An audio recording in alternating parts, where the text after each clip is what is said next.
Shalom, selamat pagi kepada seluruh jemaat Gereja Kristen Kalam Kudus Ambon, termasuk juga yang masih di luar kota.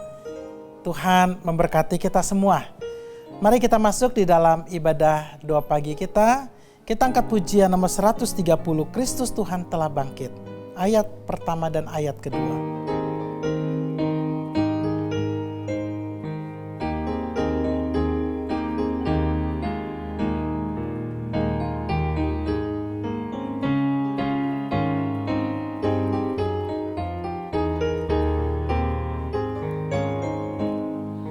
Kristus Tuhan telah bangkit, haleluya. Surga bumi memuji, haleluya. Pujilah namanya, haleluya. Langit bumi menggema, haleluya. Ayat kedua. Raja mulia telah bangkit, haleluya. Dia mati gantiku, haleluya. Maut di mana sengatmu, haleluya. Di mana kuasa kubur, haleluya.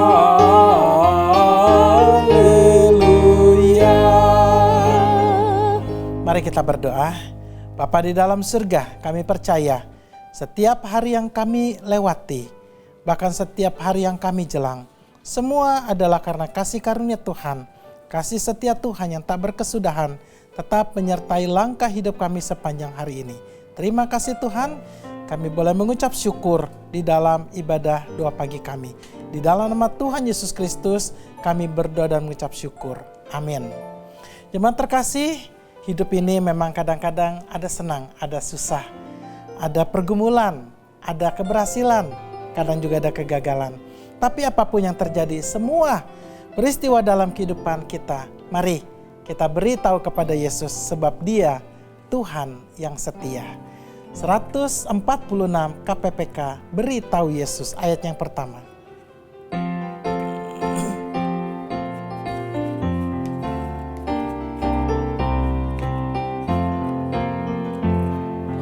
Di hatimu ada keluh kesah, Beritahu Yesus, beritahu Yesus.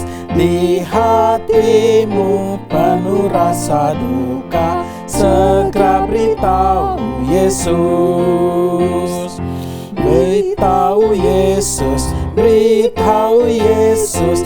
Yesus mengasihimu. Jangan bimbang dan tak perlu takut, hanya beritahu Yesus. Mari kita buka bersama-sama dari kitab Yesaya pasal 43 ayat 1 sampai dengan yang ke-7 sebagai dasar daripada doa-doa kita untuk pagi ini. Yesaya 43 1 sampai 47. Jika Alkitabnya sudah dibuka, mari kita buka hati kita lebih dahulu. Bapa di dalam surga, kami mau merenungkan firman-Mu, dan biar firman-Mu Tuhan boleh tertanam di dalam hati kami, bahkan juga Tuhan menjadi dasar untuk setiap doa-doa yang boleh kami panjatkan. Terima kasih Tuhan. Di dalam nama Tuhan Yesus Kristus, kami berdoa dan mengucap syukur. Amin.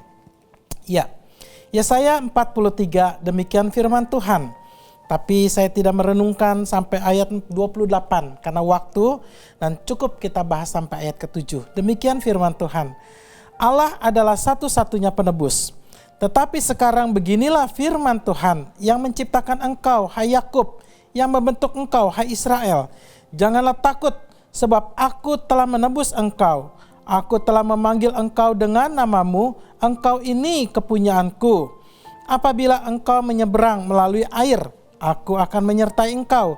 Atau melalui sungai-sungai, engkau tidak akan dihanyutkan. Apabila engkau berjalan melalui api, engkau tidak akan dihanguskan, dan nyala api tidak akan membakar engkau. Sebab akulah Tuhan Allahmu, yang Maha Kuasa, Allah Israel, Juru Selamatmu.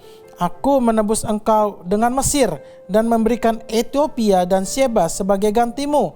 Oleh karena engkau berharga di mataku dan mulia, dan aku ini mengasihi engkau, maka aku memberikan manusia sebagai gantimu dan bangsa-bangsa sebagai ganti nyawamu.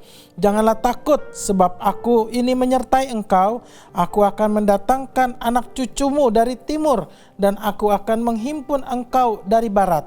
Aku akan berkata kepada utara, berikanlah, dan kepada selatan, janganlah tahan-tahan. Bawalah anak-anakku laki-laki dari jauh, dan anak-anakku perempuan dari ujung-ujung bumi. Semua orang yang disebutkan dengan namaku, yang kuciptakan untuk kemuliaanku, yang kubentuk dan yang juga kujadikan. Ya, sedemikian jauh firman Tuhan yang kita sudah baca. Jemaat yang terkasih di dalam Tuhan, seorang ibu pada suatu hari dipanggil oleh gurunya. Dan gurunya berkata demikian, guru anaknya maksudnya ya. Gurunya berkata, "Ibu, tolong cabut anak ibu dari sekolah kami. Kenapa? Karena anak ibu terlalu bodoh." Di lain peristiwa, lain tempat dan waktu, ada sebuah kejadian juga. Seorang petugas hotel, hotelnya sih hotel sederhana. Suatu hari dia menerima seorang tamu yang kurus, tinggi, dengan wajah seram dan kumel, kotor. Lalu petugas hotel tersebut berkata, "Maaf Pak, hotel kami adalah khusus untuk presiden, bukan untuk gelandangan." Maka kemudian pria tersebut pergi, tapi sebelum pergi dia berkata, "Kalau hotel kamu itu untuk presiden dan aku ya seperti gelandangan, kalau saja untuk gelandangan hotel kamu tidak bisa menerima, bagaimana mungkin nanti hotel kamu bisa menerima seorang presiden?" Ya, cerita itu unik. Kenapa? Kalau saja kita tahu siapa anak kecil itu, dia adalah Thomas Alva Edison yang waktu kecil dikeluarkan dari sekolah karena terlalu bodoh. Siapa tamu yang kumel itu? Dia adalah Presiden Abraham Lincoln yang pada saat itu sedang memimpin peperangan perang saudara di Amerika. Nah, di mana kesalahan si guru dan si petugas hotel? Ya, ada pepatah mengatakan don't judge the book by cover. Artinya si guru anak kecil tersebut dan si petugas hotel menilai hanya dari kulitnya saja, terlalu rendah, begitu ya. Tetapi melalui Yesaya 43 kita diberikan sebuah pemahaman yang unik. Bagaimana cara Allah memandang orang percaya, Israel atau umat pilihannya. Ya, ternyata Allah tidak memandang seperti seorang guru yang memandang hina muridnya yang dianggap tidak berarti dan bodoh. Dan Allah tidak memandang bangsa Israel seperti si petugas hotel yang memandang tamunya itu dengan hina. Kalau kita lihat di dalam ayat 1-7, mari kita perhatikan bersama-sama, ada 3 pandangan Allah tentang Israel. Yang pertama, ayat 1 dan 3 dikatakan demikian. "Tetapi sekarang beginilah firman Tuhan yang menciptakan engkau, hai Yakub, yang membentuk engkau, hai Israel. Jangan takut sebab aku telah menebus engkau. Aku telah memanggil engkau dengan namamu, engkau ini kepunyaanku." Ayat ketiga dikatakan, "Sebab akulah Tuhan Allahmu yang Maha Kudus, Allah Israel, Juru Selamatmu. Aku menebus engkau dengan Mesir dan memberikan engkau Ethiopia dan Sheba sebagai gantimu." Di sini kita boleh melihat bahwa Nabi Yesaya mengajarkan kepada kita bahwa Allah memandang Israel sebagai miliknya. Tentu Allah juga memandang kita orang percaya sebagai miliknya yang sudah dibentuk, sudah diciptakan, bahkan Tuhan sendiri menganggap kita ini sebagai milik kepunyaannya. Itulah sebabnya Tuhan memberikan Yesus Kristus sebagai penebusan atas dosa kita. Lalu yang kedua, ayat kedua dikatakan demikian. Apabila engkau menyeberang melalui air, aku akan menyertai engkau. Atau melalui sungai-sungai, engkau tidak akan dihanyutkan. Apabila engkau berjalan melalui api, engkau tidak akan dihanyutkan. Dan nyala api tidak akan membakar engkau. Ayat kelima, janganlah takut sebab aku ini menyertai engkau. Aku akan mendatangkan anak cucumu dari timur dan akan menghimpun engkau dari barat.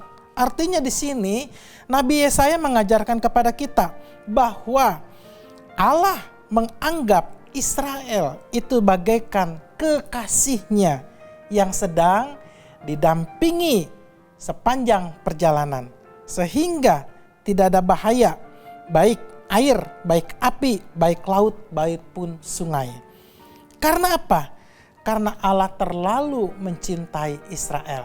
Bahkan Allah juga mencintai umatnya saat ini, gereja yang kudus dan am, saya, kita semua. Dan Allah siap memberikan pendampingan atas hidup kita. Lalu yang ketiga, bagaimana cara Allah memandang kita? Di ayat 6 dan 7 dikatakan, aku akan berkata kepada utara, berikanlah, dan kepada selatan, jangan tahan-tahan. Bawa anak-anakku laki-laki dari jauh, dan anakku perempuan dari ujung bumi. Semua orang yang disebutkan dengan namaku, yang kuciptakan untuk kemuliaanku, dan yang kubentuk, dan yang juga kujadikan. Nah di sini Nabi Yesaya mengingatkan kepada kita bahwa Allah memandang Israel itu sebagai pribadi yang disayang, tapi juga sekaligus diberkati. Artinya Allah menganggap orang percaya, gereja saat ini, Anda dan saya, itu bagaikan kekasih-kekasihnya, bagaikan kecintaannya, bagaikan seperti biji matanya, yang tentu saja akan dijaga dan dirawat dan dipelihara. Nah, melalui pemahaman ketiga hal ini, mari kita bertanya kepada diri kita sendiri. Seandainya kita tahu dan kita lihat, kita rasakan epidemi pandemi yang ada pada saat ini. Kita juga merasakan gelombang depresi ekonomi. Kita juga merasakan ada kesulitan-kesulitan yang kita hadapi. Apakah Allah yang memiliki kita, Allah yang mendampingi kita, Allah yang menyayangi dan memberkati kita akan diam, tidak peduli, atau bahkan tidak menolong? Jelas tidak. Yakin bahwa kita adalah milik Allah, bahwa kita sedang didampingi Allah, dan kita adalah umat kesayangan Allah. Lalu yang kedua, mari kita perhatikan kondisi gereja saat ini. Bagaimana situasi-situasi yang sulit yang kita hadapi. Kita tidak tahu nanti ketika kembali normal, apakah jemaat akan bertambah atau justru sebaliknya gereja makin mengalami kesuraman. Kembali kepada Yesaya 43 ini, seharusnya kita yakin bahwa gereja pun milik Tuhan. Gereja pun akan didampingi Tuhan. Gereja pun akan diberkati Tuhan. Amin. Itulah sebabnya, mari gereja kita tetap terus berdoa, kita tetap terus setia, dan mari kita tetap terus percaya bahwa Tuhan akan menyertai dan memberkati kita. Amin. Mari kita bersama-sama berdoa.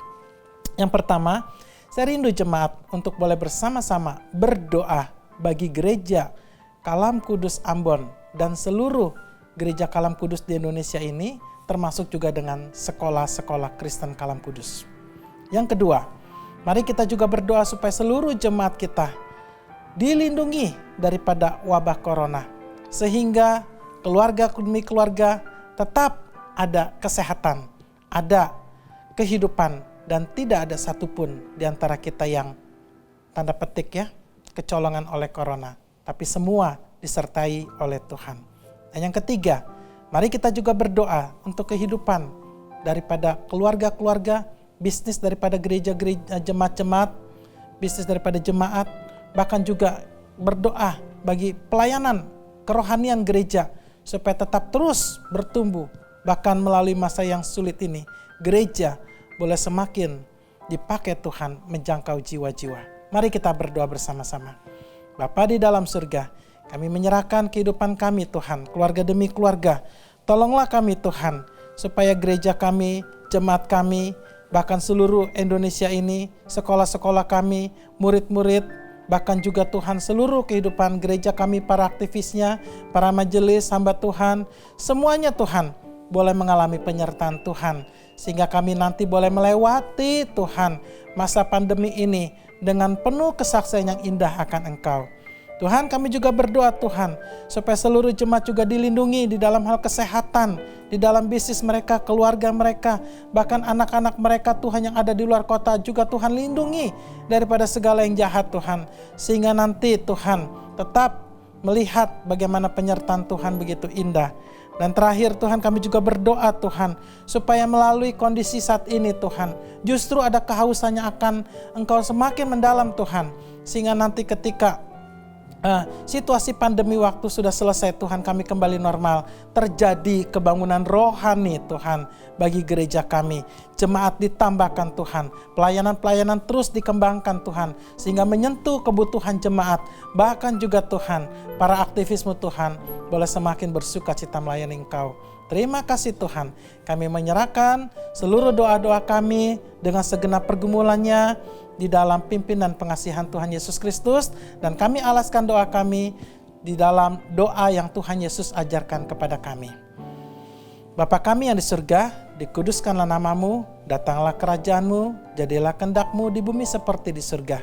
Berikanlah Tuhan kepada kami hari ini makanan kami yang secukupnya, dan ampunilah kesalahan kami, seperti kami juga sudah mengampuni orang yang bersalah kepada kami.